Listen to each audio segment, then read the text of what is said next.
Hi guys, welcome back to my channel. So ஒரு சின்ன work முடிச்சுட்டு வீட்டுக்கு போகிற வழியில் இந்த டாக்கோ பெல்லோட போர்டு ஒன்று பார்த்தங்க. அதாவது 89 ருபீஸ்க்கு ஒரு மீல் மேனியா அப்படின்ற ஒரு காம்போ வந்து அவங்க ப்ரொவைட் பண்ணுறதா கேள்விப்பட்டேன். சரின்னு சொல்லிட்டு உள்ளே போய் அந்த 89 ருபீஸ் மீல் இருக்குதா அப்படின்னு அவங்க கிட்ட கேட்டேன்.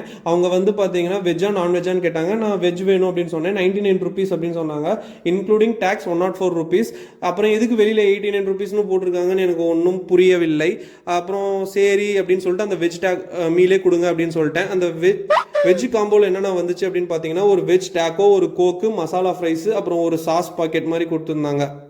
இவ்வளோதாங்க அந்த 99 ருபீஸ் காம்போ. இந்த டேக்கோ அப்படின்னு சொல்கிறாங்கல்ல, அது வேறு ஒன்றுமே இல்லைங்க. வெஜ் ரோல் சாப்பிட்ருக்கீங்களா? அது அப்படியே ஓப்பனில் கொடுத்தா அது தாங்க டேக்கோ. உள்ளே வந்து பார்த்தீங்கன்னா சொல்லி வச்ச மாதிரி 3 பொட்டேட்டோ ஷார்ட்ஸு, அடுத்து கொஞ்சம் தக்காளி, கேபேஜ், அவ்வளோதாங்க இருந்துச்சு. ஆனால் டேஸ்ட் வைஸ் உண்மையாகவே நல்லா தான் இருந்துச்சு. குறை சொல்கிற அளவுக்கு பெருசாக ஒன்றுமே இல்லை. அந்த ஒரு சாஸ் பாக்கெட் மாதிரி கொடுத்துருந்தாங்க. அந்த சாஸ் பாக்கெட் வந்து ஊற்றி சாப்பிட்றப்ப இன்னும் கொஞ்சம் எப்படி சொல்கிறது, கொஞ்சம் ஹாட்டாக இருந்துச்சுன்னு சொல்லலாம்.